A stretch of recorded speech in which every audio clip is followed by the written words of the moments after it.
Lá.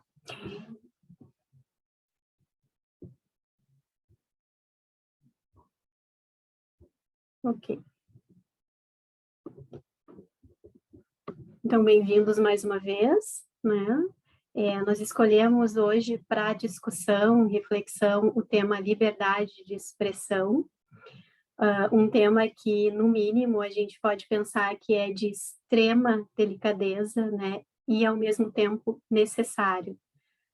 A ideia de colocar a filosofia e a psicologia para discutir esse tema juntos vem justamente dessas necessidades, né, de poder talvez discutir o limiar dessa expressão e como a gente usa ela, né, na nossa atualidade, na nossa vida, enfim, nas nossas relações. Eu acho que é nesse sentido que se faz muito pertinente poder falar sobre o tema. Porque a gente estaria, então, falando de responsabilidade e respeito ao mesmo tempo, pelo viés da filosofia e da psicologia através do sujeito. Vou passar, então, a palavra aos convidados, né? É muito gratificante a gente ter hoje, então, aqui conosco a Luciana Macari Lara. Bem-vinda, Luciana. E o Tatiel Zarte. Bem-vindo, Tatiel. Vou apresentar brevemente, então, o currículo deles e vou passar, no primeiro momento, a palavra para a Luciana. A Luciana, então, que é psicóloga, psicanalista, membro pleno da Sigmund Freud, Associação Psicanalítica de Porto Alegre. Ela é mestre em filosofia pela Unicinos e, atualmente, é a nossa presidente, né, na gestão 22-23 da Sociedade de Psicologia do Rio Grande do Sul. Obrigada mais uma vez, Luciana, pela tua presença, e a palavra está contigo.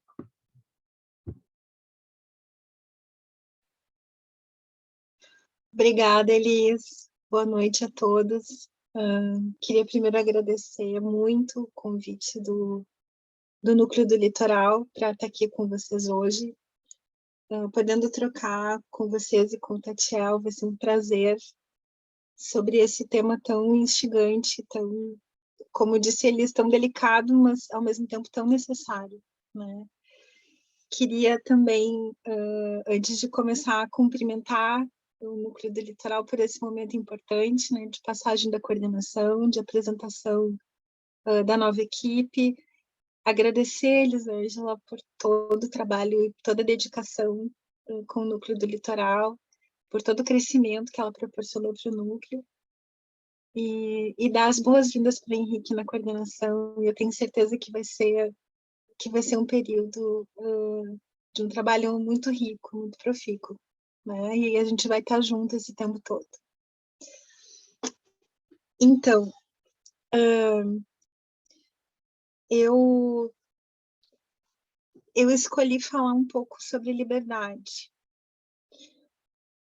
E eu preparei um texto, porque eu me organizo melhor assim no tempo, né? Eu vou ler um pouquinho, falar um pouquinho, e vocês, por favor, avisem se não estiverem me escutando bem. E eu espero não tomar muito tempo para a gente poder também depois escutar o Tatiel, que eu estou com muita vontade. Então, o título da atividade aponta de maneira muito apropriada para as tensões atuais, que, como sabemos, são muitas. Vale lembrar, no entanto, que a questão da liberdade nunca foi exatamente tranquila. Por esse motivo, ao longo da história e da construção do conhecimento ocidental e moderno, a liberdade é e foi questão central, discutida por campos tão distintos como a filosofia, a sociologia, a pedagogia e outros, né? Na psicologia, podemos afirmar sem medo de errar que a liberdade é indicador de constituição psíquica e objetivo dos processos de tratamento em diferentes perspectivas teóricas e técnicas. Para a psicanálise, e eu vou falar muito do ponto de vista da psicanálise, que é desde onde eu falo, né? A liberdade é ponto de chegada do desenvolvimento psíquico e pedra de toque da ética psicanalítica. Longe de estar dada desde o início, a liberdade na psicanálise é um percurso. Afirma Freud, no seu texto bem inicial, né, bem do início lá, da trajetória da obra freudiana, o projeto para uma psicologia científica. Nesse texto, Freud afirma que o desamparo é a origem de toda moralidade. Porque a cria humana é a mais desamparada de todas, o que faz com que o outro tome um lugar sem correspondente em qualquer outra espécie. Freud é taxativo. Seja do ponto de vista físico, seja do ponto afetivo e psíquico, não sobrevivemos sem o outro. É uma questão de vida ou morte mesmo, né? Para o bebê humano, o outro. O filósofo alemão Peter Sloterdijk, é isso? Citado por Natália Guimarães dos Santos e Isabel Fortes, no artigo Desamparo e Alteridade, o sujeito e a dupla face do outro, defende que entre o homem e o animal não há uma diferença de gênero ou espécie, mas sim uma diferença ontológica. O autor afirma que o homem distingue-se de todos os outros seres por estar no mundo e ter um mundo, enquanto os outros seres estão apenas em seus ambientes. Ele faz uma diferença entre mundo e ambiente, né? Então ele diz que o único ser que habita um mundo é o ser humano, né? Que todos os outros seres habitam ambientes. O autor afirma que o fato de o ser humano ter podido se tornar um ser que está no mundo tem raízes na história da espécie. Nos longos períodos da história pré-humana primitiva, surgiu um gênero de criaturas de nascimento prematuro que saíram para os seus ambientes ainda inacabados, com um excesso, ele diz, um excesso crescente de inacabamento animal. O filósofo afirma isso num livro chamado Regras para o Parque Humano, um livro de 2000. Aqui se consuma na espécie o que ele se chama de revolução antropogenética. A ruptura do nascimento, uma vez que não se nasce mais como animal, propriamente, devido à precariedade do aparato biológico, dando lugar ao vir ao mundo. E esse mundo não constitui um meio ambiente, como no caso do animal, obrigando o ser humano a sobreviver numa desadaptação radical. Nascer no mundo e não no ambiente nos trouxe como herança o desamparo. O autor nos apresenta a prematuridade biológica do ser humano, que tem como contrapartida o desamparo psíquico. Então, ele diz, basicamente, o que ele diz é que o fato de o bebê humano, a cria humana, ser a mais desamparada de todas, do ponto de vista físico, tem como consequência um desamparo psíquico, né? E isso faz com que o ser humano, ao invés de nascer num ambiente, né, como todos os outros animais que têm instintos com os quais eles contam para poder manejar esse ambiente, o ser humano nasce num mundo, né?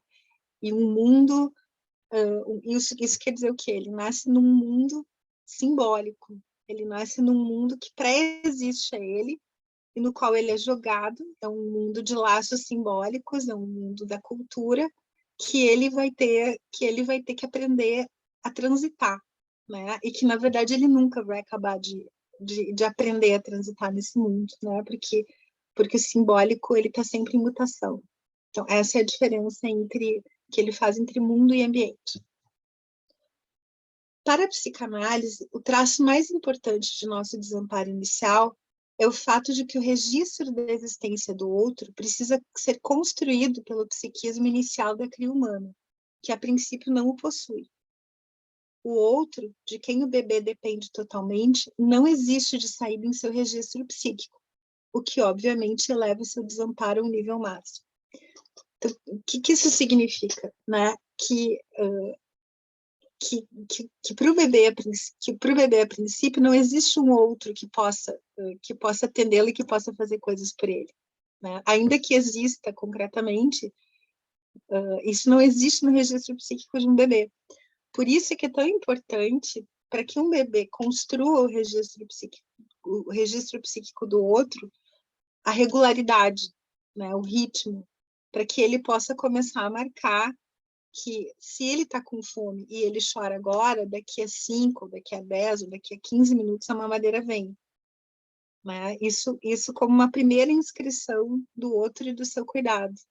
E isso precisa acontecer com uma regularidade suficiente para que ele possa registrar, né? Para que ele possa fazer esse primeiro traço psíquico de que o outro vai vir, né?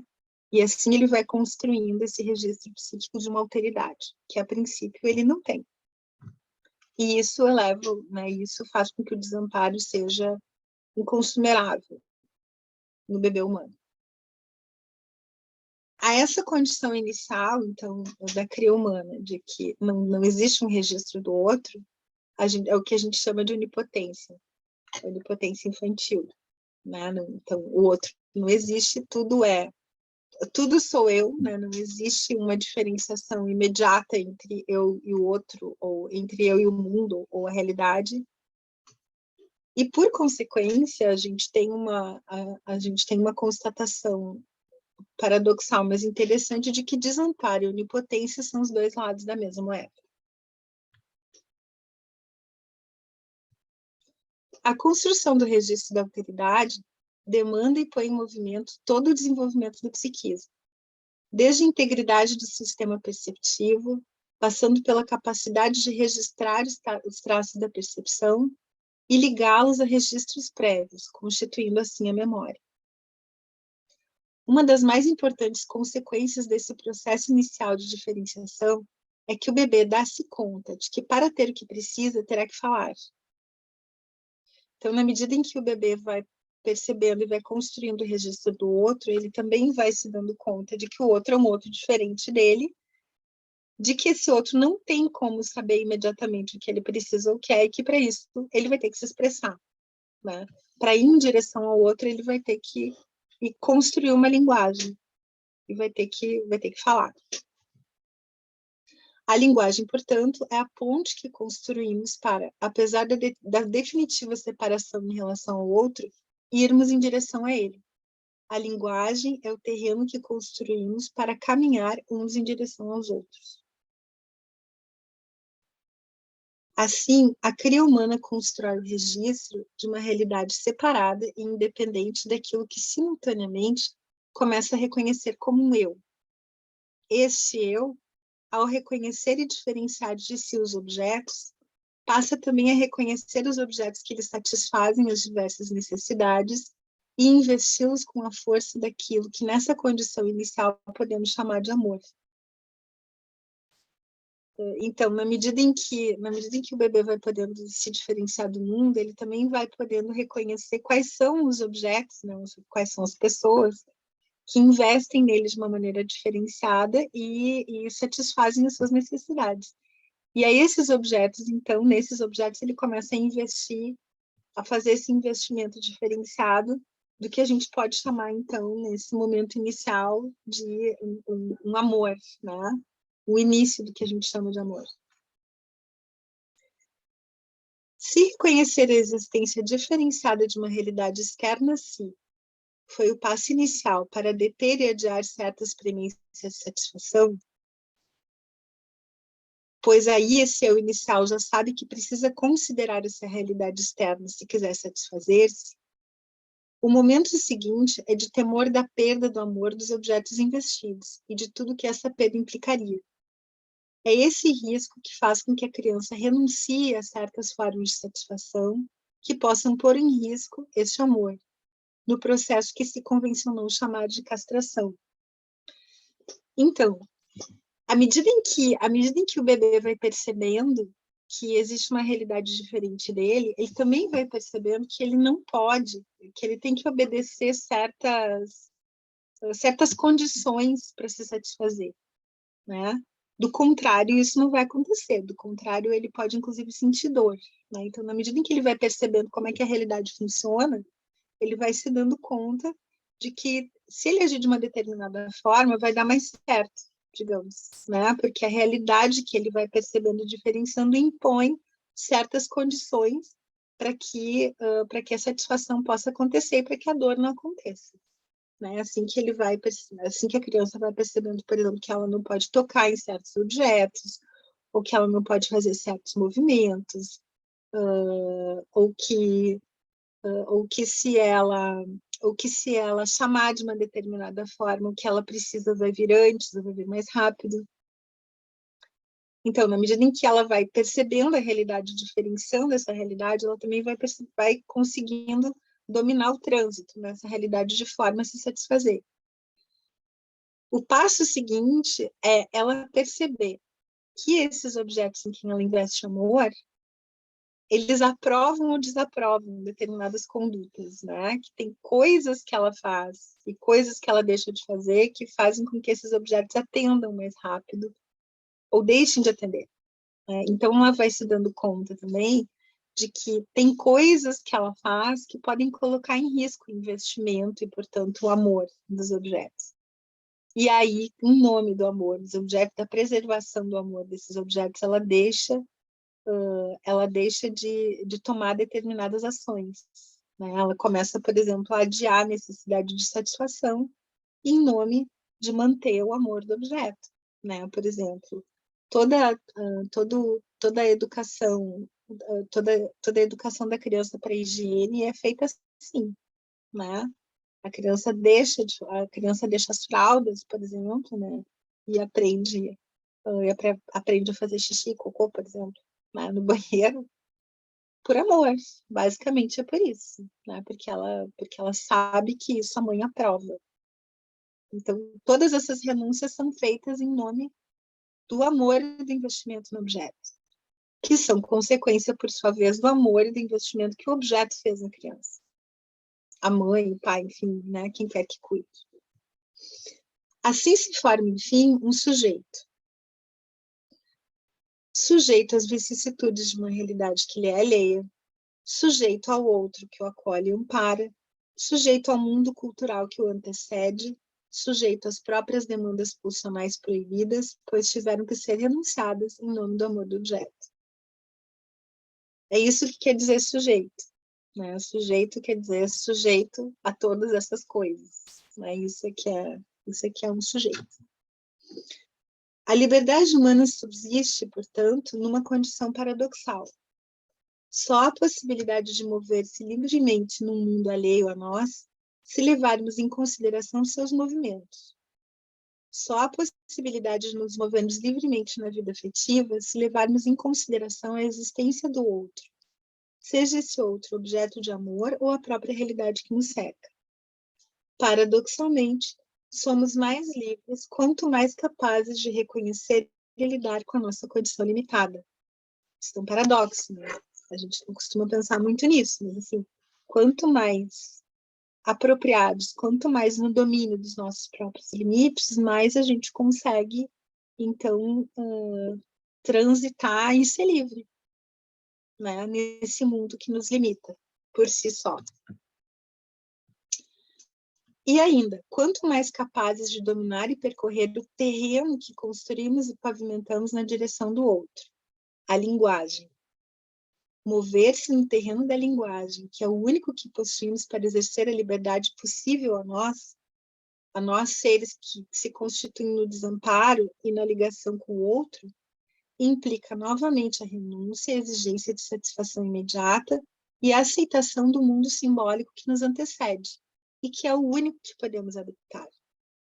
Por outro lado, renunciar e render-se ao mundo simbólico só se torna possível na certeza de que somos objetos do reconhecimento do outro, de suas preocupações e de sua consideração.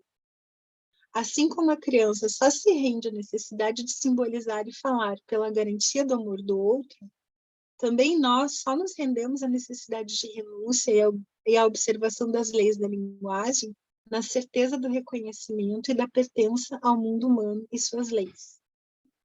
Ou seja, o que faz com que a gente renuncie é se a gente tem alguma coisa a perder, né? A renúncia só se torna possível se a gente sente que a gente tem alguma coisa a perder. Basicamente assim como para a criança é o amor dos objetos, para nós a gente só renuncia se a gente tem certeza que a gente pertence a um mundo humano, que nos considera, que nos respeita, que nos aceita. Essa é a única forma que tem de justificar uma renúncia a uma satisfação imediata. Na ausência dessa certeza, não há renúncia a fazer, e tudo está permitido. O ser humano lançado à condição do não reconhecimento, pertencimento ou consideração pelo outro, perde toda a condição de renúncia aos próprios impulsos. O ódio é, por definição, o não reconhecimento e a negação do pertencimento. Seu discurso, portanto, é corrosivo de toda a confiança necessária à preservação da linguagem como terreno comum onde podemos livremente circular. Então, o que o ódio faz?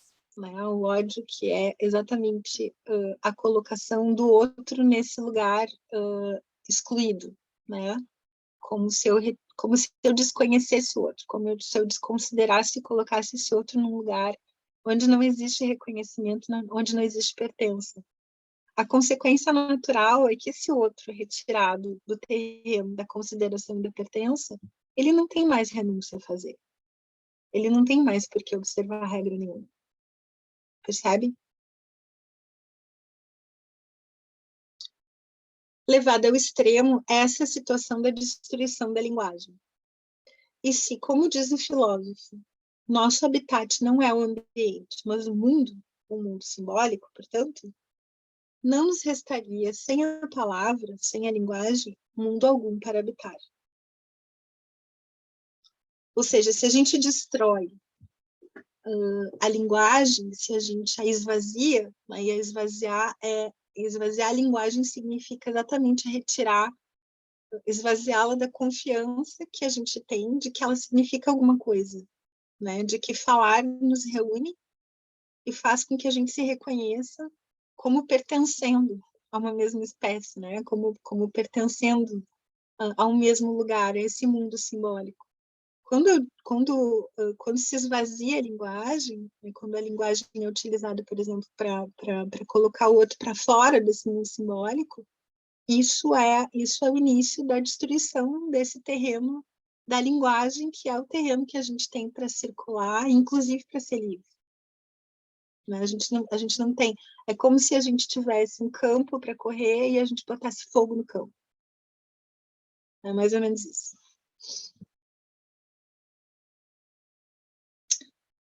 Bom, então, né, como conclusão, a gente pode pensar que aquele que não se dispõe, por não querer ou não poder pagar o preço da liberdade, são certas renúncias, né? Certas renúncias a determinadas satisfações imediatas, também não pode ser definido como um ser livre. Exatamente porque a gente só tem um terreno para habitar, que é o terreno da linguagem. Se a linguagem for destruída e destituída do seu valor, a gente não tem mais terreno para ser livre. Era isso. Obrigada.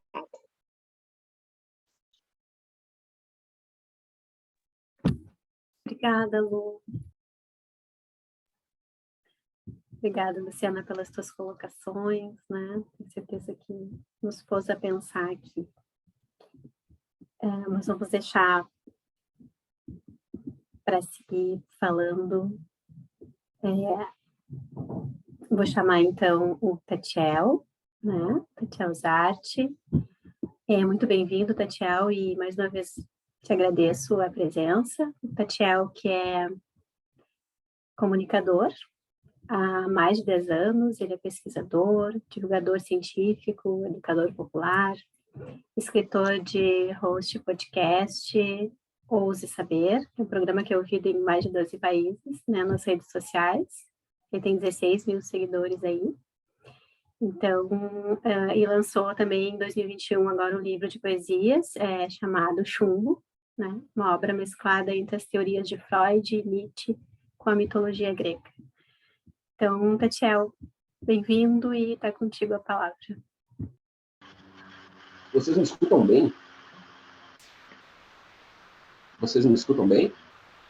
Sim. Sim, escutamos. Uhum. E vocês me enxergam bem também? Estamos te vendo bem, te escutando bem.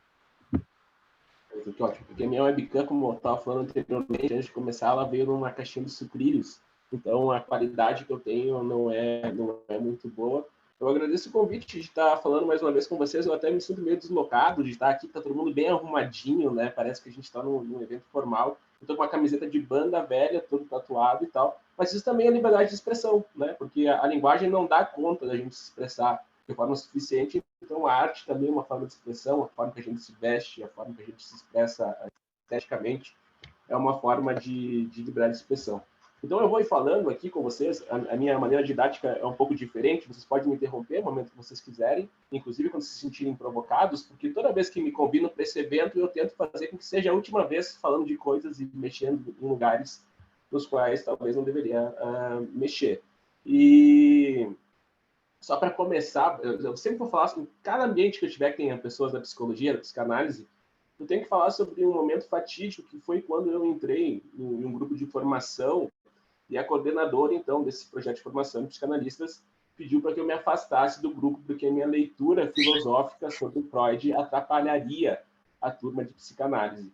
Então, para vocês perceberem que esses ambientes da psicologia e da psicanálise não são tão plurais assim, e eu acredito que todos vocês aqui que estudam Freud não têm a mesma leitura sobre o autor, e a leitura da filosofia contribui, em vez de atrapalhar.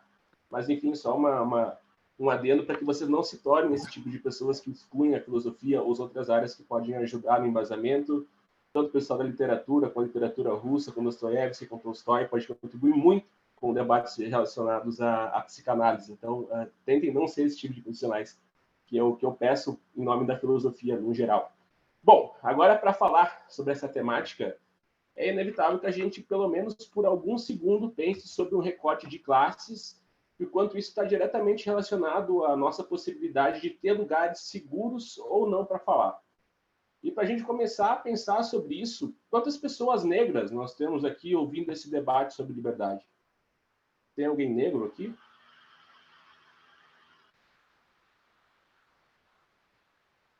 No chat, alguém quer falar alguma coisa? Quantas pessoas negras a gente tem aqui?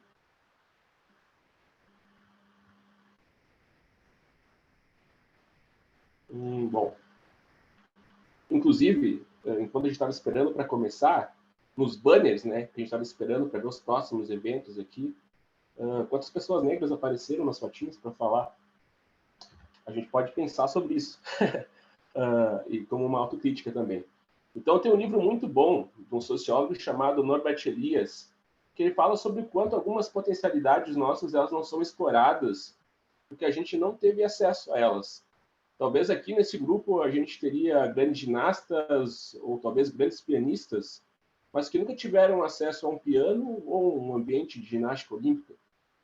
Então, quando a gente realiza esse debate, a gente já está falando de um local que não é acessível para todo mundo. Não quer dizer que essas pessoas não poderão pensar sobre as temáticas, sobre liberdade de expressão e sobre outros assuntos, mas sim que os caminhos que levam elas até essa reflexão são bem mais tortuosos. Se a gente parar para pensar, desde a Grécia Antiga, as pessoas que podem falar precisavam atender certos critérios, e esses critérios excluíam certas pessoas, assim como esses ambientes ainda acabam excluindo hoje em dia, assim como nesse evento. E quando a gente fala de liberdade de expressão, a gente pode falar o quanto os preconceitos e racismo são construídos literalmente no silêncio e no silenciamento das vozes e pautas.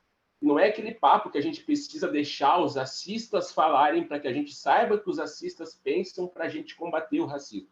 Muito pelo contrário, a gente precisa deixar que as minorias tenham segurança para se expressar e debater pautas importantes para elas, e no momento que elas acharem pertinente, debater com a sociedade no geral.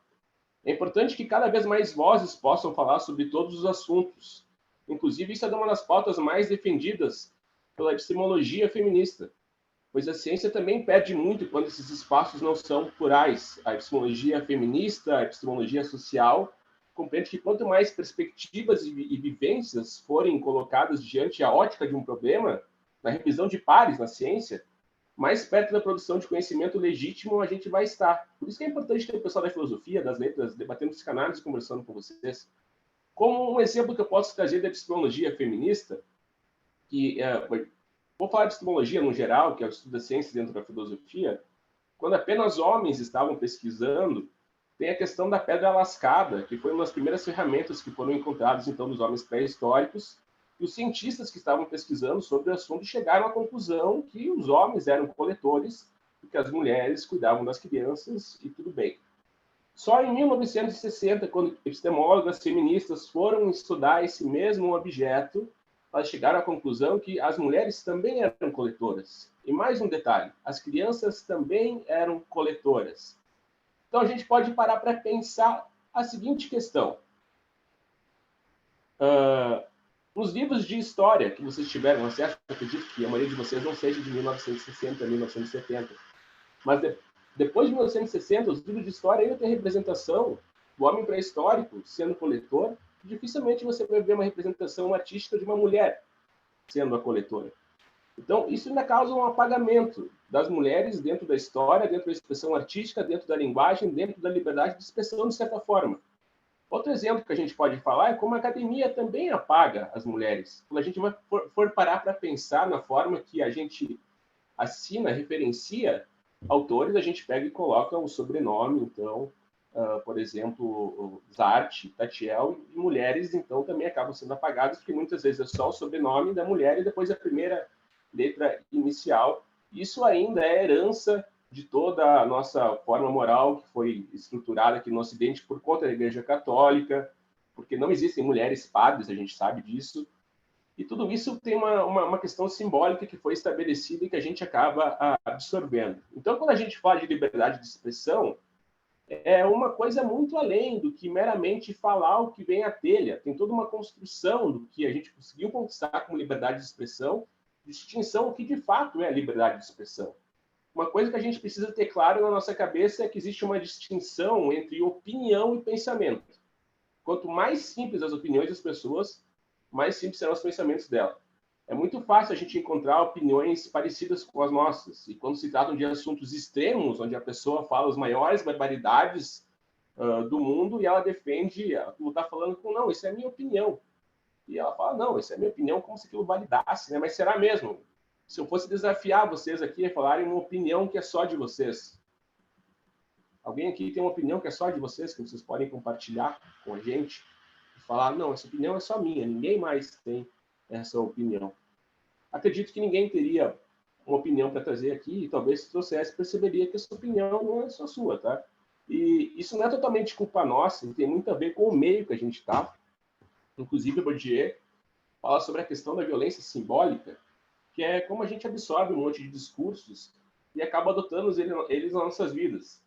Por exemplo, vocês mulheres que estão aqui acompanhando essa conversa, estão dirigindo, uma outra mulher pega e dá uma fechada em vocês e vocês batem o carro. E vocês vão dar um xingão para a pessoa que bateu ali. E como vocês xingariam essa pessoa que bateu no seu carro sem se referir ao gênero feminino? Provavelmente vocês já reproduziram falando tinha que ser mulher. Talvez a mãe de vocês tinha que ser mulher. Ou chama de filho da puta. Ah, tá filho da puta, então não tá xingando a mãe do cara. Ou chama de corno, tá falando que a esposa dele tá fazendo alguma coisa. Tudo isso está relacionado à questão da violência simbólica. Quando a gente absorve essas ideias que são, de certa forma, sendo estabelecidas por um padrão elitizado, pessoas brancas, com dinheiro, com poder aquisitivo, e que acabam colocando isso na nossa mente de alguma forma. A gente pode falar da psicanálise, do id, do ego, do superego, e como a gente tem essa relação, porque o id não é comportado, né? Ele tem um cercadinho dele, mas ele não respeita, muitas vezes leva o ego para onde ele quiser, porque segundo o próprio Freud, então o ego é uma estrutura bem fraca. Isso é tão fácil a gente achar que quem divide as mesmas opiniões que a gente é porque essa opinião não é nossa, não é só nossa, não tem nada de legítimo. A gente só absorveu um monte de coisa do meio e está adotando como se fossem processos que surgiram do nada dentro da nossa cabeça, quase uma iluminação divina, que a gente acorda de manhã, olha para o céu, vê o Henrique Cristo falando pop hard, e ele para e fala assim, ó, e se a gente defendesse pautas racistas? Você pensa, essa opinião é minha. E tu vai lá no Twitter, tu vai no grupo do Zap, da família, o grupo da família é o pior que tem, mas não da família dos próximos, dos tios que moram em Santa Catarina, que moram longe, assim, que vão conversando. E lá tu lê as maiores besteiras do mundo. Então, tem gente que defende um discurso como se fosse só uma opinião e elas não tivessem efeito nenhum além de nós mesmos. Isso chega a ser ingênuo. Por exemplo, políticas públicas. Agora, uma pausa dramática, principalmente para quem estuda Freud, aqui, que eu acredito que tem uma boa parte. A política pública do Brasil, que foi defendida no ano de 2020, se eu não me engano, era a questão da abstinência sexual para ter o controle de natalidade. Dinheiro público sendo investido numa campanha, tá? Tenta combater algo que é endêmico. Pode chegar da cambalhota no túmulo. Então, parecia uma boa ideia. Bora reprimir a juventude, vai dar tudo certo. É uma coisa que a gente precisa entender, então, que opiniões não podem ser vistas como um validador de autoridade. A nossa opinião de achar que é um bom caminho, então vai ser isso que vai ser utilizado dessa forma. A gente pode pensar até na questão de produção de conteúdo, a gente ter cuidado também, quando militantes estão falando, militantes tanto de esquerda quanto de direita, liberais, dando suas opiniões, usando um monte de autores teóricos como se fossem validadores do que eles estão falando, mas militantes não têm comprometimento com o método, não têm comprometimento com a revisão de pares, eles estão dentro de uma ideologia que não tem especificamente o interesse de respeitar a teoria ou os conceitos que foram levantados pelos autores. Então, é por isso que é importante que a gente sempre tenha uma postura crítica. Isso não delimita que as pessoas possam falar e se expressar dentro dos seus espectros políticos e que a gente não possa debater opiniões também, porque tem coisas que exigem que a gente use nossas opiniões. Tu não vai atravessar a rua e fazer um cálculo de física para saber quanto tempo vai dar para atravessar a rua, senão vai passar 30 carros quando atravessou a rua. Então, recentemente, inclusive, eu creio que talvez tenha sido esse o ponto balizador para que essa temática fosse trazida à superfície. Um membro de um podcast, né, falou os maiores absurdos durante um programa acessado por milhões de pessoas, e a gente pode se perguntar o que a mídia faz e o que a gente faz com a mídia. Em uma conversa recente que eu tive com o Jeremir Machado, ele me trouxe uma seguinte questão trazida pelo Humberto Eco, que fala que para dar um golpe de Estado, antigamente deveriam ocupar os quartéis da cidade. Depois de um tempo passou a entender que melhor seria ocupar as principais salas de televisão e agora talvez os nossos celulares e grupos do WhatsApp sejam o melhor caminho. Então, quando um membro fala sua opinião na internet, não é mera opinião, não é uma conversa de bar, é um holofote enorme para as ideias que deveriam ser combatidas veementemente, principalmente quando se trata do nazismo, quando se defende a ideia de um partido nazista legalizado no Brasil. Mas não dá para esperar a compreensão social de um país onde um político salda um torturador e depois consegue concorrer à presidência ainda sem ninguém debater sobre isso, sem ninguém pensar criticamente sobre isso e ainda acharem bonito falar sobre isso. Na Alemanha jamais aconteceria isso, tá? No Brasil aconteceu. É a nossa história recente, infelizmente. E Humberto Eco, ele disse que a internet deu voz a imbecis. Se eu concordo, bom, em partes, né, porque eu falo na internet também, então talvez o Humberto Eco tenha ainda mais razão. Não, mas falando sério, hoje o sujeito estúpido, né, que gritava no bar, agora ele grita nas redes sociais e tem uma ampliação de coisas que já eram feitas. Que agora tem um poder gregário muito maior, porque encontra um monte de receptor só querendo ter aquelas frases para validar o que ele fala. É só você separar em comentários de grupo do Facebook ou em notícias do Facebook, é os mesmos argumentos replicados 1000 vezes. Assim, parece que é a mesma pessoa que está falando.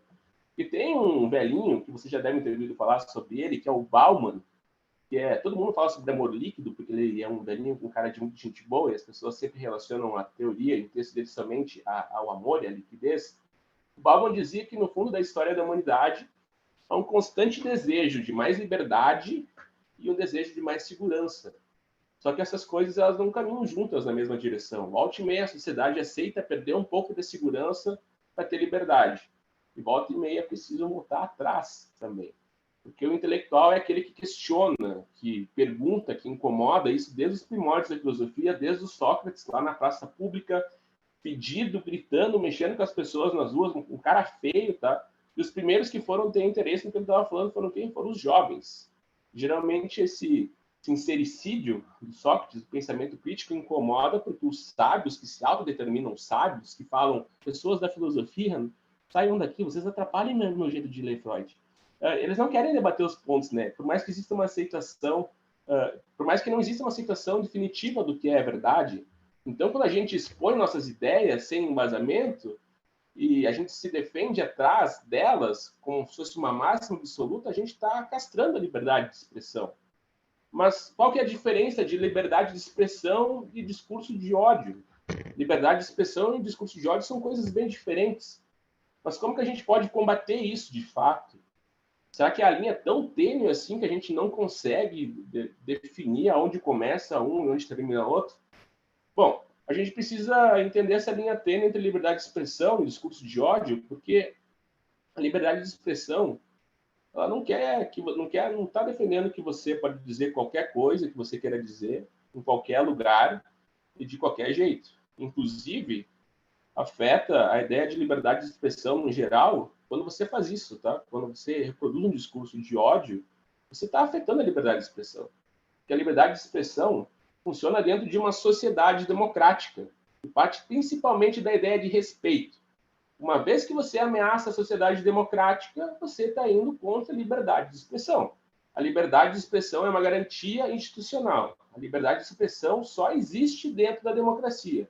A partir do momento que um discurso de ódio contra as minorias, não importa o quão polido está o discurso, o quanto pode parecer menos agressivo, isso vai afetar diretamente o que foi construído historicamente sobre os direitos dos seres humanos e o tema que foi debatido durante diversas perspectivas ao longo da história. E quando a gente defende uma liberdade restrita, a gente está defendendo, na verdade, o fim da nossa liberdade de expressão. Se a gente pegar no século XVIII, quando foram estabelecidos os direitos dos homens, não os direitos humanos, dos homens, tá? As mulheres indignadas, que foram contra a segregação, elas foram guilhotinadas. Foi um diálogo bem breve, assim. Ah, você não concorda? Que pena. Pá, perdi a cabeça. Então, a gente precisa ter bem claro que as nossas liberdades fundamentais, nossos direitos humanos são recentes. Inclusive, a Simone de Beauvoir falava que basta uma crise política, econômica, religiosa, para que os direitos das mulheres sejam questionados. Inclusive, está rolando agora com as licenças de maternidade e outras questões. E por que eu estou falando isso? Porque a liberdade de expressão está diretamente ligada a essa ideia. Inclusive, no Brasil, falar de direitos humanos, né, a gente é acusado de estar defendendo bandido, porque historicamente, você sabe sobre isso? Historicamente, né, quem lutou pelos direitos humanos foram as pessoas que lutaram contra o regime militar, né, mortos por defender a democracia, defender a possibilidade de se expressar de forma democrática. Mais uma vez, a liberdade de expressão está completamente ligada à ideia de democracia.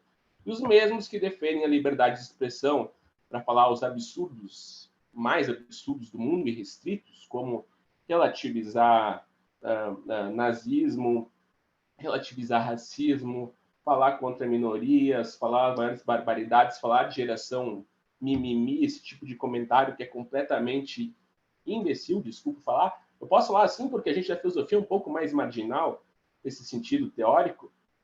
São as mesmas pessoas que apontam para a gente quando a gente levanta debate sobre sustentabilidade, sobre feminismo, sobre ações afirmativas, sobre pessoas com deficiência, sobre linguagem neutra, sobre pessoas trans em esportes.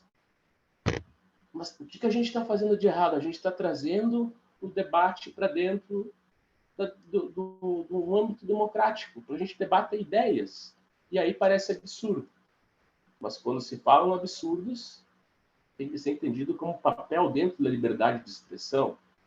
E para a gente pensar no que acontece, porque teve o caso do Adrilles, que é um jornalista dentro de uma emissora, teve o caso do Monark no podcast, teve o caso do William Vac, há um tempo atrás, que vocês devem lembrar, e William Vac da Globo, tá? E o que isso a gente pode pensar é que são sempre pessoas brancas, né? A falsa equivalência do privilégio branco. E a pessoa branca sempre pode falar o que quer. E não acontece nada.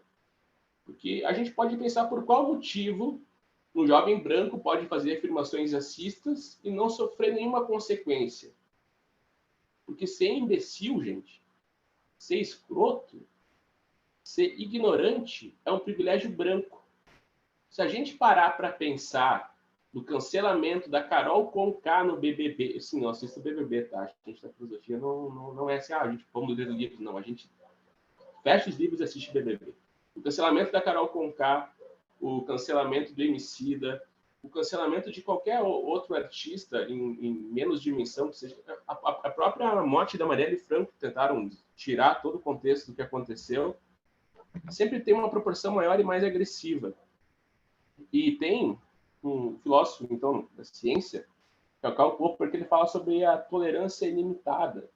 E vocês já devem ter visto essa tirinha em algum momento, já devem ter visto sobre essa teoria em algum momento, que a gente não pode ser tolerantes com intolerantes. Porque se a gente permitir pessoas intolerantes dentro de um sistema político-social, a gente acaba acabando com a tolerância completamente e vai ter um monte de intolerante. Então a gente tem que se permitir cortar esses discursos que colocam em risco a nossa democracia e a nossa liberdade de expressão. E a divisão social ela é muito significativa e vantajosa para os diversos segmentos políticos que fazem desses conflitos velados pautas políticas e uma grande porta de entrada para discursos de racionalização e de domesticação das massas. O Freud já falava disso em Psicologia das Massas, Análise do Eu, já falava do papel da mídia no mal-estar na cultura e na civilização. Vocês vão encontrar basicamente o que eu estou falando aqui, obviamente de uma forma muito mais bem escrita. Então, o homem comum acaba se tornando involuntariamente, tá, limitado ao senso comum, pois a rotina de trabalho, pouco tempo para si, raros momentos de abstração potencializam a fácil aceitação de discursos pré-definidos e disparados pela mídia em massa. Em nome dessas pautas é adotada uma visão que ganha um caráter de verdade absoluta, fechando-se em si mesma. E essa crença acaba se tornando uma pauta moral e existencial, fazendo que tudo que diverge seja visto com maus olhos, gerando um constante sentimento de tensão social, conforme que é a pauta que a gente está tratando aqui nessa conversa. E eu quis trazer vários pontos, e não me limitar apenas à ideia de liberdade de expressão por ela mesma, porque esse debate da liberdade de expressão por ela mesma, ela só existe dentro de bolhas brancas intelectuais sem representatividade. E que essa preocupação de saber, pessoal, o que será que é liberdade? É só para quem tem tempo de pensar sobre isso.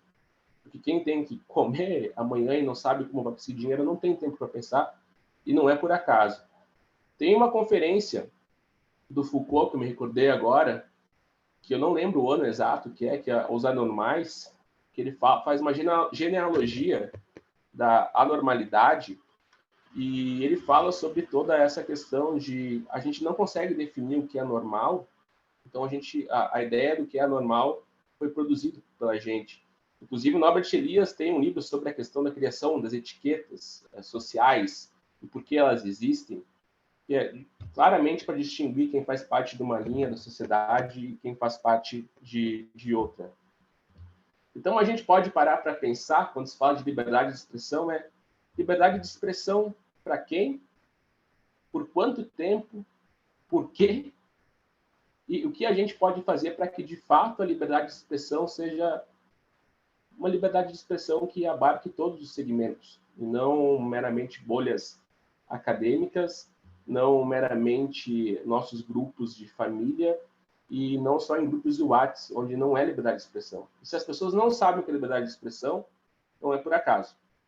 É porque não se deu tempo de abstração, e a filosofia faz falta nesse sentido, para que as pessoas não caiam nesse discurso onde o ódio, o revanchismo é transvestido de opinião.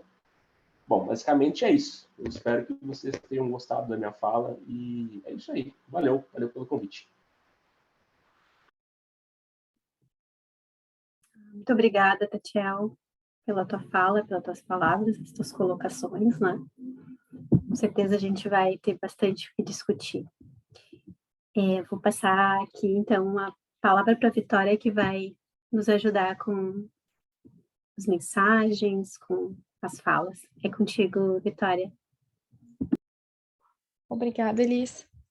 Então, pessoal, agora, né, após a fala dos convidados, vamos abrir para o debate, né, para a discussão. Então, quem que se sentir à vontade, né, quiser compartilhar algum pensamento, né, alguma questão que suscitou a fala dos convidados, ou mesmo alguma pergunta, algum questionamento, né, pode estar colocando aqui no chat, né, pode também levantar a mão aqui nas reações, que a gente vai estar dando oportunidade para falar, né, ou pode escrever também no chat. Então, fiquem bem à vontade.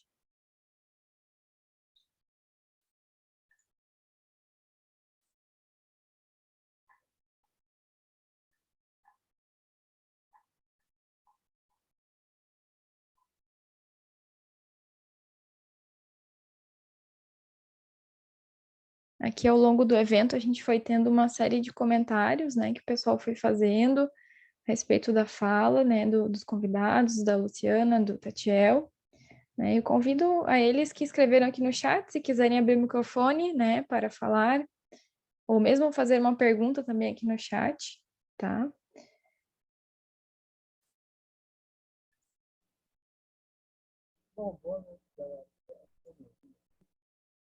Oi, Guilherme. Pode falar. Acho que tu vai ter que aumentar o teu volume porque tá difícil para te ouvir. Tá melhor agora? Deu uma melhorada? Mais ou menos, ainda tá um pouquinho difícil. Eu tô com um problema tá meio estragado, coitado. Mas eu vou tentar falar um pouco mais alto. Então, assim, sendo breve, o fato que aconteceu Eu não escuto, não sei vocês. Também não tô conseguindo ouvir o Guilherme.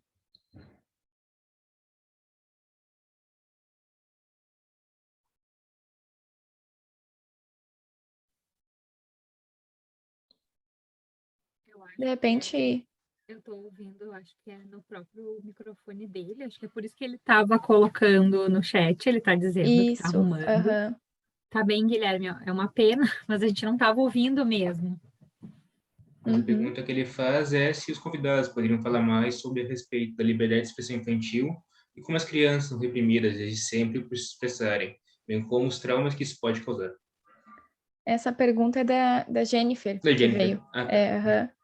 Mas então, só para falar a respeito aqui do, né, o Guilherme, caso não consiga arrumar o teu áudio, o Guilherme pode escrever aqui também, tá? Que a gente vai estar lendo a tua pergunta, a tua questão, tá? Torcemos para que tu consiga solucionar.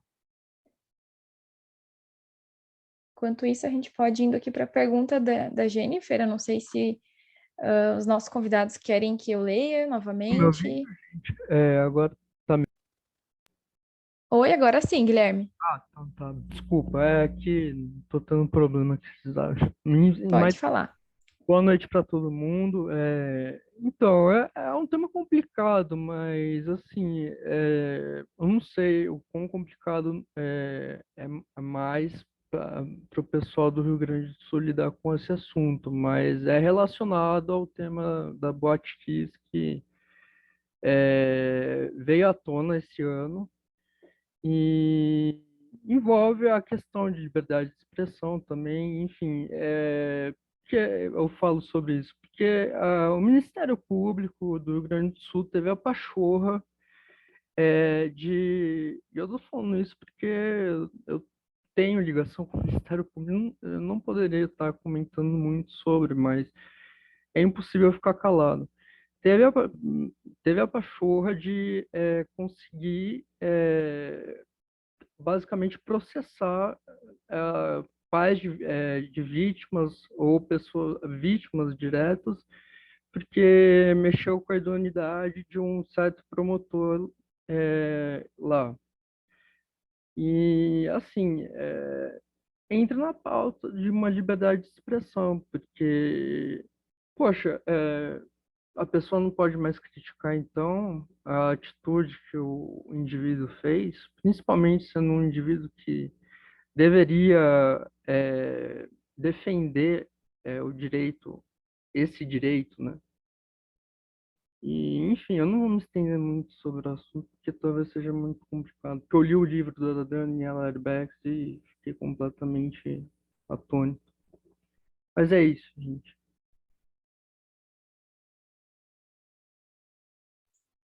Obrigada, Guilherme, pela tua contribuição. Os convidados, se quiserem comentar, né, fiquem à vontade.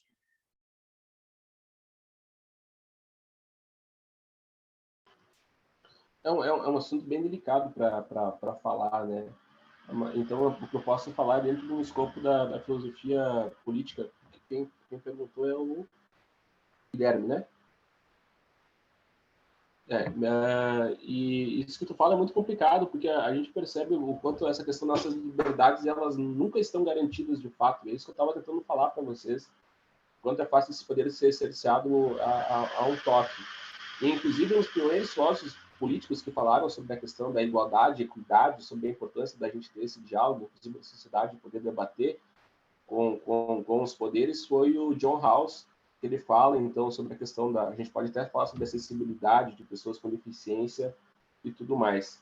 E então a gente pega o John Rawls, que é um filósofo político lá antigão, falando sobre essas temáticas ainda não estão resolvidas até agora. Por isso que é importante que esses debates sempre sigam acontecendo sobre a questão da liberdade de expressão, sobre nossos direitos políticos, a nossa participação política também, e não ver a educação ou as nossas áreas como desvinculadas da política, ou como que a gente não consiga, de fato, ter um efeito de mudança, porque a filosofia, mais do que qualquer outra área, comprova que esse processo de transformação que a gente faz, ele se vem através da ação, tá? A filosofia tem muita teoria, mas ela também tem a parte de fazer as coisas acontecerem de uma forma menos teórica e mais combativa. Por isso que é importante que exista liberdade de expressão, e por isso que é importante que a gente tenha bem claro o que é liberdade de expressão, o que é discurso de ódio, toda essa discussão, para que a gente consiga, de fato, defender o que a gente acredita. Só que a partir do momento, Guilherme, que eu e você, a gente acha que esse promotor está fazendo um abuso de autoridade, tem mais 80 pessoas que não tiveram tempo de parar para pensar e estudar sobre esse assunto, porque o senso comum não permite, porque ela trabalha, sai às 6 da manhã, volta a 1, almoça, as duas vai trabalhar, depois chega em casa cansada, liga a TV, pega o celular e se informa através do grupo do WhatsApp, que vai dar um conforto para ela sobre as questões. Então, aquele momento de abstração, aquele momento de crítico, de pensar, ele não tem. Até porque a própria mídia se estrutura de uma forma que a gente não pense dessa forma. Inclusive, filmes violentos que passam na TV no domingo,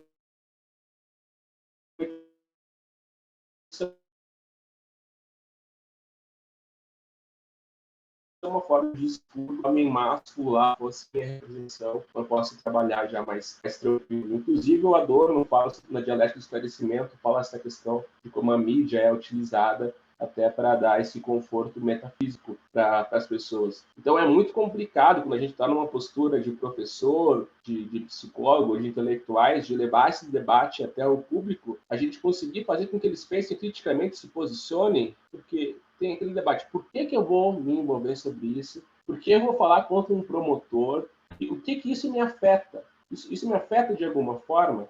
E é muito complicado a gente conseguir ter esse diálogo direto, porque as pessoas estão marcadas dentro do senso comum e dentro da violência simbólica, como eu falei, do Bourdieu, que não permitem que eles tenham uma visão mais ampla, e são vítimas desse discurso. E os poderes, eles se retroalimentam através dessa distinção. E eu te falo, Guilherme, que aqui no Rio Grande do Sul, as pessoas esqueceram os debates sobre a Botkiss muito rápido. Tá? As pessoas não falam sobre isso quanto deveriam, as escolas não falam sobre isso quanto deveriam, e acredito que só vou voltar a falar quando for lançado um filme ou documentário, depois que fechar anos X. Eu perdi amigos na Botkiss, então pode ter certeza que esse debate dentro da própria academia, dentro do ambiente social, aqui no Rio Grande do Sul, ele é tratado como algo esquecível, só como algo que pode ser feito uma homenagem, até para que as pessoas não fiquem pensando tanto nisso, porque agora a imprensa optou por ter esse caminho de não vamos dar notícias ruins, vamos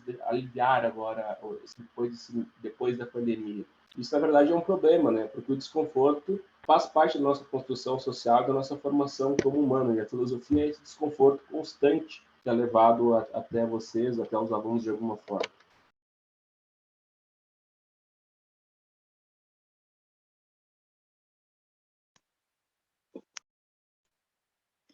Então, muito interessantes as perguntas, e eu estava aqui ouvindo vocês, lendo a pergunta da Jennifer, né, no chat, ouvindo a pergunta do Guilherme e ouvindo a resposta do Tatiel e pensando aqui. E me lembrando que faz 2 semanas, eu acho, eu tive num evento do nosso núcleo lá de São Leopoldo, que era um evento relativo ao 8 de março, né, ao mês de março, na verdade. E aí, para escrever a fala sobre março, né, sobre o 8 de março, eu li um ensaio da Bell Hooks chamado Masculinidade Feminista. Está num livro dela que chama O Feminismo é para Todos. Recomendo. Muito, muito interessante. E nesse ensaio, ela traz uma posição que eu achei fantástica, que é o seguinte, ela fala basicamente todo o ensaio, isso, da Ruth. E o ensaio todo é sobre como a educação sexista é extremamente prejudicial para os meninos. É extremamente prejudicial porque eu não vou, claro, eu não teria nem como falar de todo o ensaio para vocês, mas assim, basicamente o que ela diz é como o fato de os homens serem criados com a ideia de que eles têm naturalmente privilégios e prerrogativas, das quais eles não podem prescindir, das quais eles não podem abdicar, né? E de como a identidade masculina não é trabalhada de uma forma a um homem pensar que ele tem a potência necessária para abdicar de certos privilégios infantis, como isso acaba conformando homens insensíveis, egoístas, narcisistas, e são palavras dela, não são minhas, sabe? É ela que diz isso. E frágeis, na verdade, né? De como os homens não constituem uma identidade firme o suficiente para abdicar desses privilégios infantis. Buenas, por que eu estou trazendo isso? Eu achei essa perspectiva dela tão interessante, porque, na verdade, eu fiquei pensando depois que eu li, que a gente poderia ampliar essa reflexão dela para qualquer, para todas as classes de posição hegemônica. Assim. O que eu quero dizer com isso? Quando um promotor, estou falando agora do exemplo do Guilherme, né? Quando um promotor se sente atacado, quando um promotor, desde a sua posição assimétrica, certo? Desde a sua posição de poder, ou que deveria ser de poder. Quando um promotor se sente atacado por um familiar completamente desesperado, completamente ansioso por algum tipo de justiça e reparação, tem alguma coisa errada. Tem alguma coisa muito errada.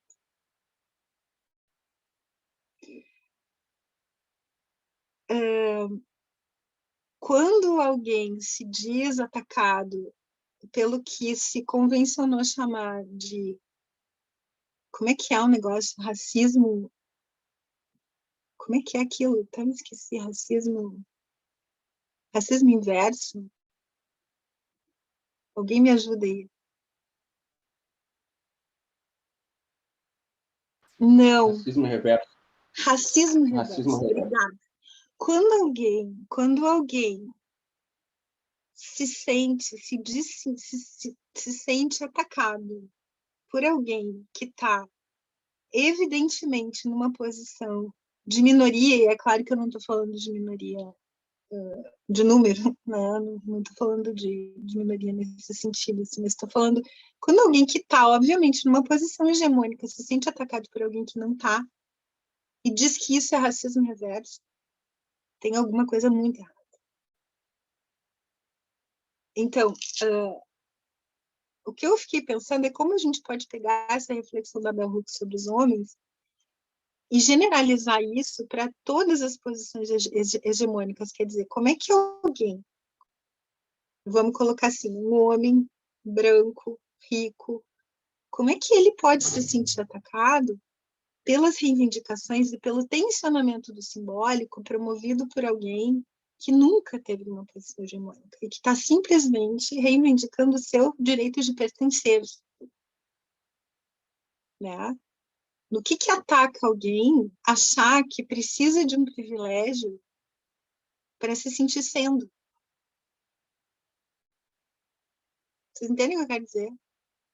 Então, assim, quando a gente produz, quando essa condição hegemônica produz pessoas tão frágeis, tão incapazes de responsabilidade, tão incapazes de responder, inclusive ao seu lugar, definitivamente tem alguma coisa muito errada.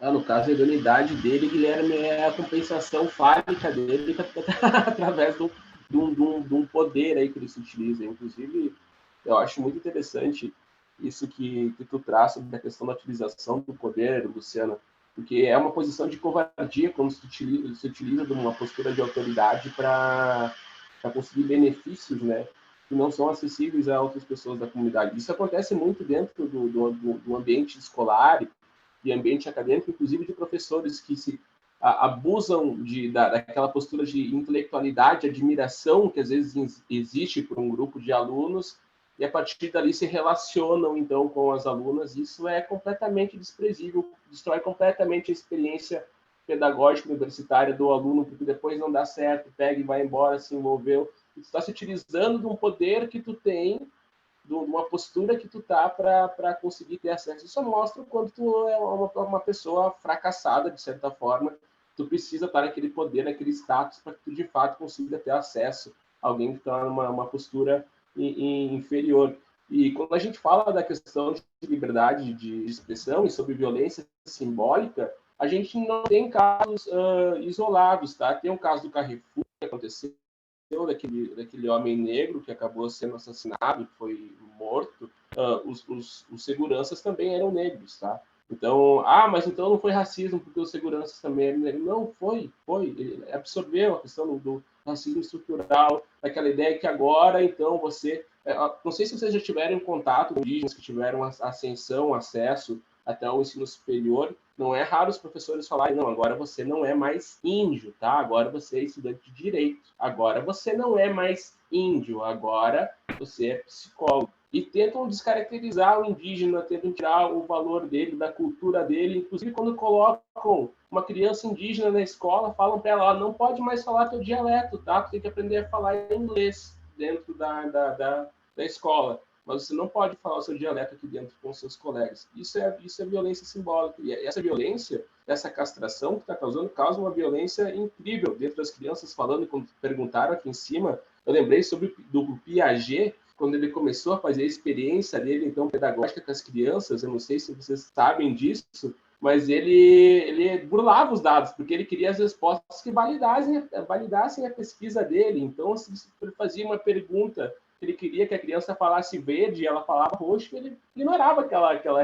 resposta, ignorava o potencial filosófico, ignorava todo o potencial intelectual que a criança tinha para determinar os estágios dele. E quando a gente pega os estágios do Piaget, inclusive, se vocês não tiveram acesso, leiam e comparem com os estágios do Freud, porque o do Piaget é completamente linear, chega a ser meio bobo de a gente ler. Tu pega o do Freud e vê que não faz sentido ser linear. Essa comparação é até interessante. Então, essa violência que existe contra as crianças, e inclusive acredito que a gente está superando de certa forma, porém a pandemia mais uma vez foi agressiva, porque as crianças estavam assistindo aulas gravadas em casa, com os pais no fundo, elas não tinham a possibilidade de se experimentar, de ter aquela troca de máscaras sociais, de mudar de opinião, de ser amigo de um, ser amigo de outro. Daí o professor também não tinha aquela mesma liberdade de interagir, porque os pais também estavam assistindo gravado e tudo mais. Então, quando a gente fala de liberdade de expressão, sempre é algo muito mais amplo do que meramente opinar sobre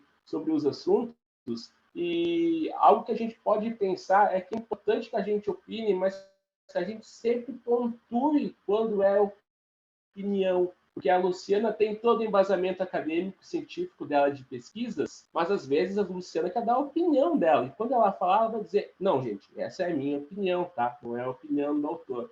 E é tão simples a gente conseguir levar esses debates para dentro da sociedade a partir do momento que a gente se posiciona de uma forma sincera, legítima. A gente não precisa saber sobre todos os assuntos, não precisa citar um autor a cada nova frase. Às vezes a gente só pode ser alguém que tem influências do senso comum, como todo mundo tem, porque não importa, a gente pode ser o maior pesquisador e professor, que quando chega na casa da mãe, ela vai mandar tu tirar o chinelo, e tu vai tirar o chinelo, porque a autoridade da casa é ela.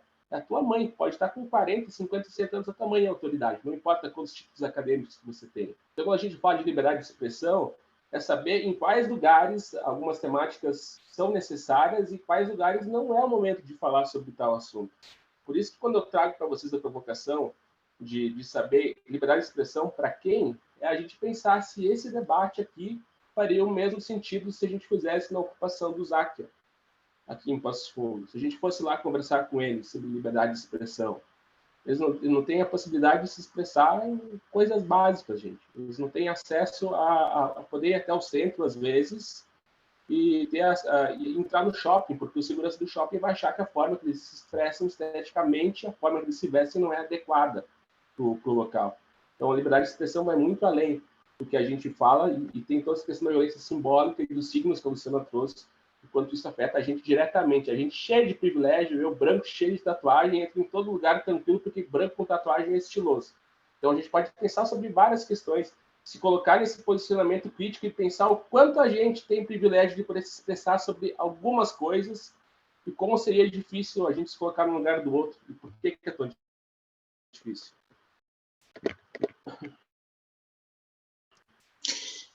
Por isso que eu penso que uma das formas principais que a gente tem de lidar com a violência e de instrumentar as pessoas contra a violência é exatamente investir no potencial simbólico, no trânsito com a linguagem, né? Em tornar o conhecimento acessível, em tornar o nosso acervo, né, a nossa construção de conhecimento acessível para todos, para que as pessoas possam transitar nesse campo da linguagem de forma, inclusive, a tensioná-lo quando necessário, né? Porque que a gente habite um mundo simbólico não significa que esse mundo simbólico não tem que ser tensionado, ele tem, né? E quanto mais a gente tem o recurso da linguagem, quanto mais a gente tem o recurso do conhecimento, quanto mais a gente tem acesso a ele, eu quero dizer qualquer um, né? Mais possível fica de fazer isso. E um excelente exemplo é o podcast do Tatiel, né? Que faz um excelente trabalho de tornar o conhecimento filosófico acessível, né? Eu acho que instrumentar as pessoas para que elas transitem bem com a cultura, com o conhecimento e com a linguagem é uma excelente maneira de instrumentá-las.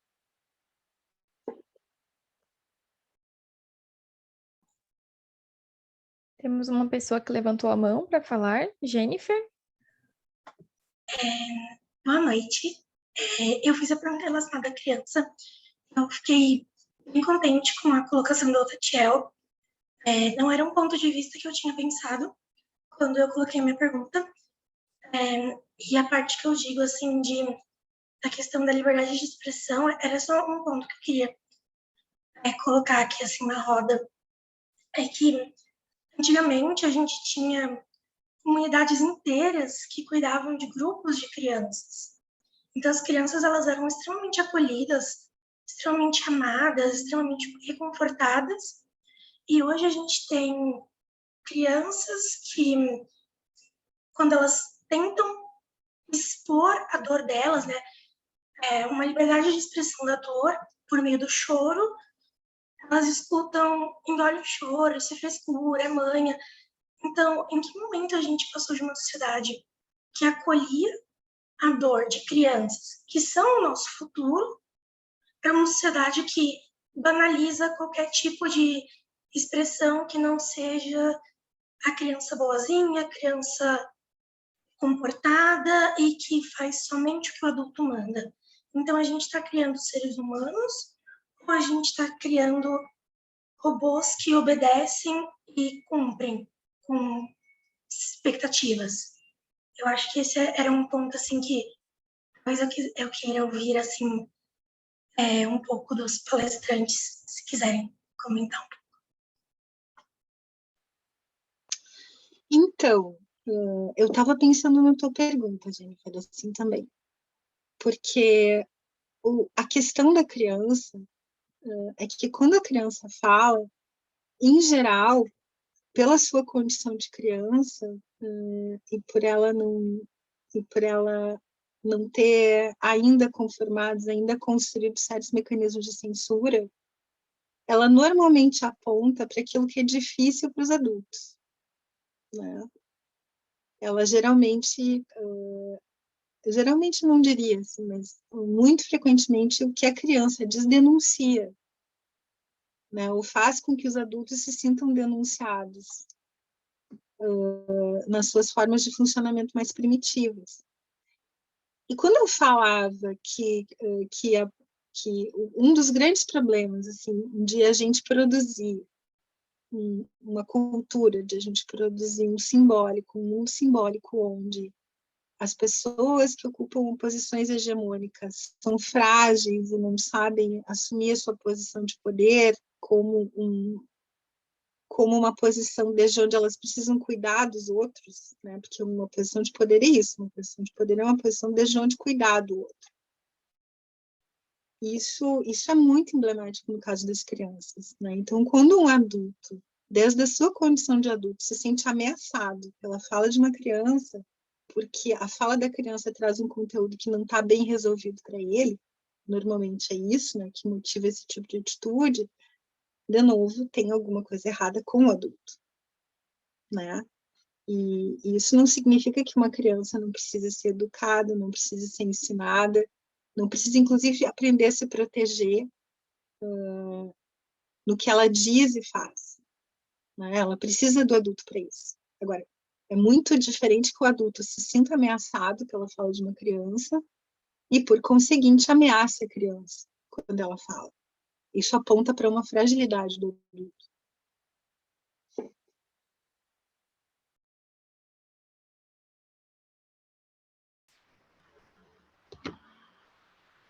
Bom,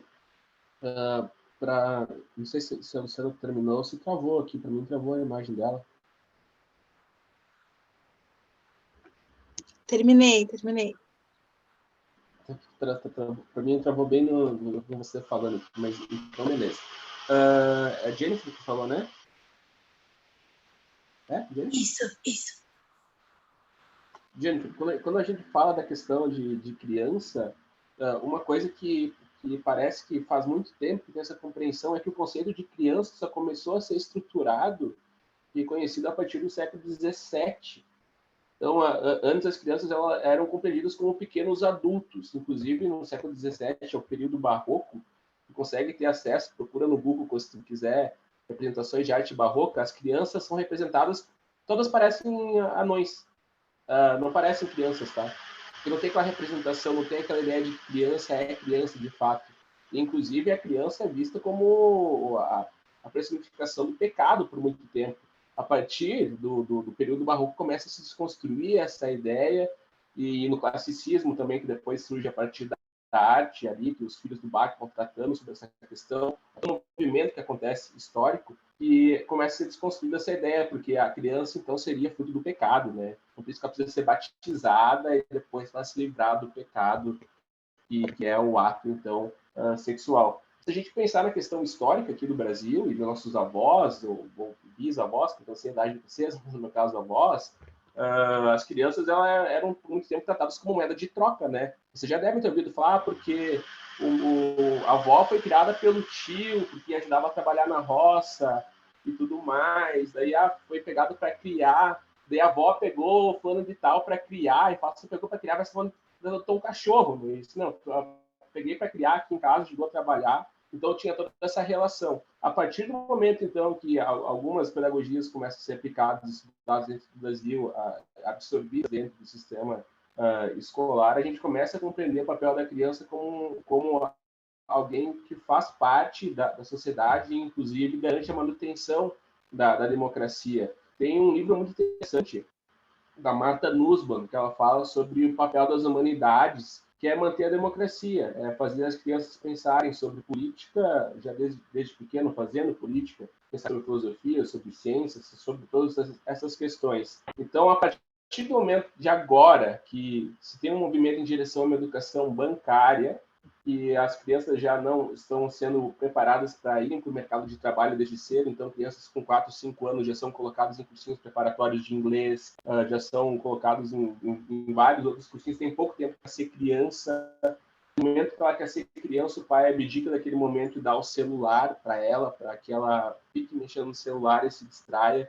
Então, essa questão do amadurecimento e das emoções não fica muito claro, né? E a gente sabe depois tudo que vai causar de patologia, porque tem bastante coisa que fica ali devendo, né, nessas relações. Mas algo que a gente pode pensar, então, que reforça para ti, Jennifer, é compreender esse conceito, essa ideia de criança ainda é muito recente, e ainda precisa ser desconstruído. No Brasil, com um país continental desse tamanho, essa ideia de criança ainda não está completamente estabelecida. Tu pega realidades ainda que crianças nascem para trabalhar, ou precisam trabalhar desde cedo.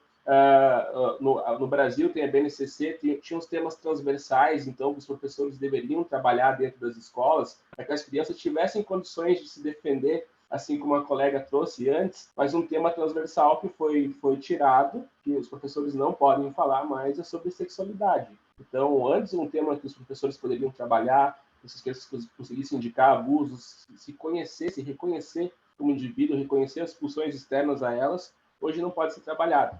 Então, é uma violência institucionalizada tanto pelo Estado, e a gente escuta aquele negócio, não, que quem tem que educar é a família. A escola vai ensinar a matéria, quem vai educar é a família, como se a família estivesse preparada, né? Todo mundo precisa de terapia por causa da família, mas basicamente é isso. Mas dá uma pesquisada em como a ideia do conceito de criança surgiu e como isso não foi trabalhado, ainda é trabalhado ao longo da história, da filosofia, da pedagogia, para que, de fato, a gente consiga entender o porquê que ainda é tão problemático hoje em dia.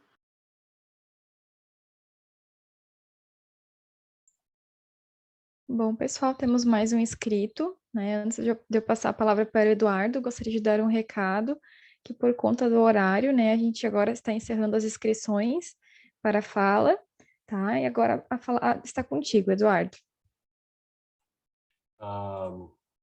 Boa noite, meu nome é Eduardo. Eu estava ouvindo vocês falar sobre índios não conseguirem entrar em determinados locais, shopping, essas coisas. E é tão bizarro olhar para a cultura indígena, cultura negra, sendo tão silenciada ao longo dos últimos anos, principalmente nesses últimos anos, simplesmente por ser diferente, por eles não entenderem e suprimir ela da maneira como suprimem, sabe? É uma violência absurda, assim. E eu já vi, já próximo, assim, acontecer e eu ficar chocado, assim. Não conseguia entrar num shopping porque, sei lá, tava com uma roupa diferente. Nem era, não era uma roupa indígena, era uma pessoa só que o cara não gostou da roupa, ou alguma coisa assim. Não deixar a criatura entrar, sabe? Então, a cultura sendo suprimida, silenciada, colocada dentro de uma gaveta, assim, sabe? Eu acho que isso é o pior de tudo. Culturas inteiras. Tem o livro esqueci o nome do autor, que é As Veias Abertas da América Latina, assim. E ele fala em alguns pontos sobre como a cultura latina em si é tão rica e tão facilmente a gente abandona ela por uma cultura completamente colonialista americana, assim. Me fez pensar, assim, me lembrar disso, a fala de vocês.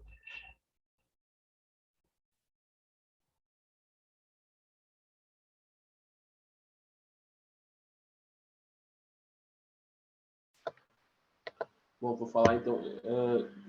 Eu sou muito ruim com nomes. Quem falou agora foi o Eduardo, né? Oi? Desculpa, deu uma travada aqui. Quem falou agora foi o Eduardo, né? Isso. E Eduardo, a gente percebe essas limitações e quanto essas culturas são destruídas, né? A partir do momento que a gente tenta ter referenciais de teóricos indígenas, a gente não tem. A gente tenta pegar e falar sobre algum autor específico. Não é que não tem porque não tem interesse, porque a academia não estimula, primeiramente, e algumas temáticas, alguns textos não são traduzidos, tá? Inclusive, filósofos africanos é muito difícil conseguir traduções dos textos deles para o português. Tu consegue em inglês, com uma editora meio, sei lá, tu tenta traduzir, depois tu vai ver o texto e percebe que não tem nada a ver. Tu acaba se limitando sempre aos mesmos autores que a academia vai trabalhando. Se a gente parar para pensar na questão dos indígenas, né, e inclusive até a nossa forma de se comunica, inclusive se comunicou indígenas, diz muito sobre como a gente compreende isso, e não índios, como a gente vê aqui no Rio Grande do Sul, não sei se é no Rio Grande do Sul ou não, acho que diz que sim, a RBS, quando se refere aos indígenas, sempre trata como um índio, parece que está falando de um ser alheio à sociedade, né? E o que diferencia os indígenas de nós? A única coisa é o significado dos nossos mundos culturais, né? Não tem uma natureza distinta, não existe uma essência particular do que é o indígena e do que é a gente. A gente é só um monte de ser nomeando os entes, os objetos a partir das nossas concepções. E tudo bem, tá? Não tem por que a gente tentar fazendo hierarquizar quem é mais importante, quem é mais inteligente. E eu acho muito interessante que os indígenas, a partir da sua relação com a natureza, com o equilíbrio com a natureza, conseguem viver muito bem, poderiam estar vivendo para sempre os indígenas, e eles são selvagens, e quem tem ideia de progressos intelectuais somos nós, que estamos destruindo a cidade, tirando as árvores, esgotando todas as nossas os nossos materiais, né, naturais. Então, como é distorcida essa ideia de progresso, né, que a gente tem, de não se debater o ecossocialismo e todas essas questões que poderiam. Então, não tem nada que torne a gente mais humanos que os indígenas ou os indígenas mais humanos do que nós. E o que comprova o quanto isso é incrível é o privilégio de a gente poder se perguntar o que a gente é. E a gente perguntar também se a nossa cultura é civilizada de fato e se a gente está alheio aos impactos culturais, o quanto a gente acha que está. De onde que surgiu essa concepção de que os indígenas não querem trabalhar? De onde a gente tirou isso? Por que a gente pensa isso? Será que a gente é tão trabalhador que a gente, a ponto da gente poder falar isso dos indígenas? Será que a gente de fato tem leituras? Será que a gente já chegou aí de fato de uma aldeia indígena? Será que a gente compreende a questão das crenças, dos deuses, dos tokens que eles têm? Bom, essa é uma postura que a gente tem que ter e abrir mão do fundamentalismo religioso e de todos os preconceitos que a gente vai construindo. E a partir do momento que a gente se coloca nessa postura de querer conhecer, a gente pode de fato lutar para que essas culturas não sejam eliminadas, porque quem perde é a sociedade como um geral, assim como na ciência, na epistemologia, que precisam ter mulheres, negros, gays, falando sobre as temáticas, na sociedade a gente precisa dessas diferentes visões de mundo para que, de fato, a gente vá em direção não de um progresso, porque eu não acredito nessa visão de progresso, mas que a gente consiga, de fato, chegar ao mais próximo de um bem viver. Eu acho que talvez seria a visão mais adequada que a gente deveria buscar dentro da sustentabilidade, dentro das ações afirmativas, para que nenhuma pessoa se sinta excluída do mundo só porque ela não tem aquela bagagem cultural a qual foi implantada pela indústria cultural na nossa cabeça e a gente adotou como se fossem verdades absolutas. Valeu, Eduardo. Só para dar uma complementada, não sei se eu posso, mas tem um amigo meu que é o Neco, ele é professor de história e ele trabalha com coletando restos de indígenas aqui na Serra, né? E ele trabalhava com isso e chegou a um determinado ponto, assim, ali por 2019, em que a Secretaria, né, de Turismo e História, eu acho que era, botou um pastor para administrar a área dele ali, que ele estava cuidando. E tipo, eles vendo um vídeo, ele me contando assim, que eles estavam vendo um pastor falar numa TV, assim, embaixo do rack tinha um monte de crânios, fêmur de indígenas, e o cara na TV falando que era coisa do demônio, assim. Então, sistematicamente suplantando e destruindo a cultura, banalizando ela, deixando com que eles sejam considerados bárbaros, né? É bizarro, assim.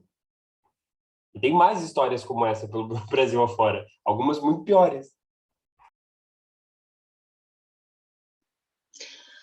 Eu estava, então, agora que tu falou nisso, eu estava pensando, o Freud tem um texto chamado Estranho, tem várias traduções, né? O sinistro, estranho, enfim,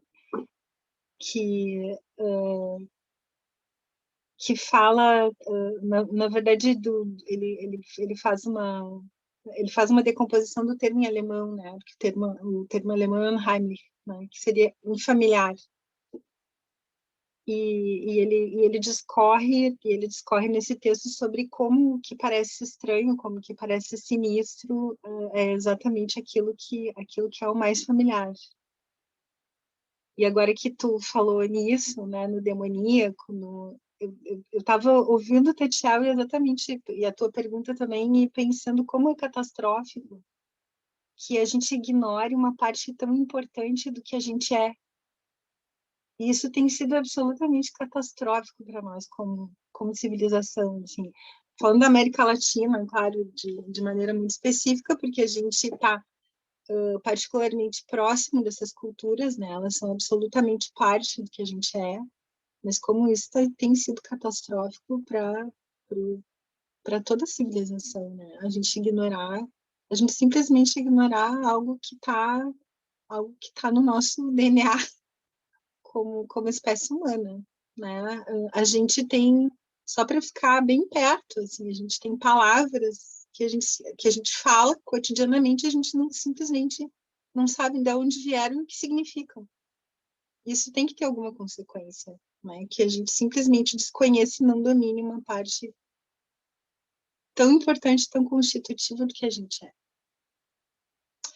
Mas, enfim, eu queria aproveitar para agradecer, né, essa atividade tão rica e tão profícua. Agradecer muito o Núcleo do Litoral e agradecer a presença de todos vocês e o Tatiel. Foi um prazer enorme, assim, acho que dá o tom de como que vai ser a troca pelo resto do percurso. Obrigada.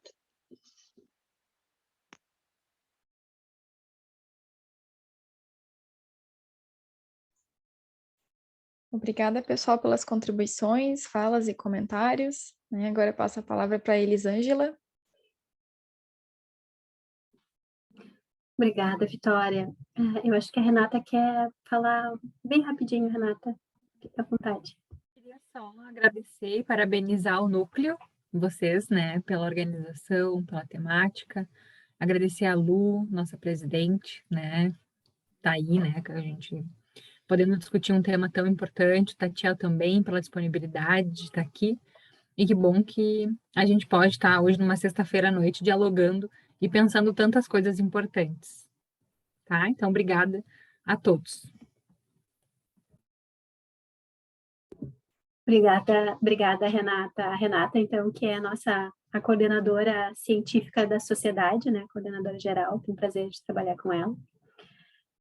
Então, só agradecer, né? Eu acho que vocês já agradeceram, a Lu. Obrigada, Luciana. Obrigada pelas palavras, pelas colocações.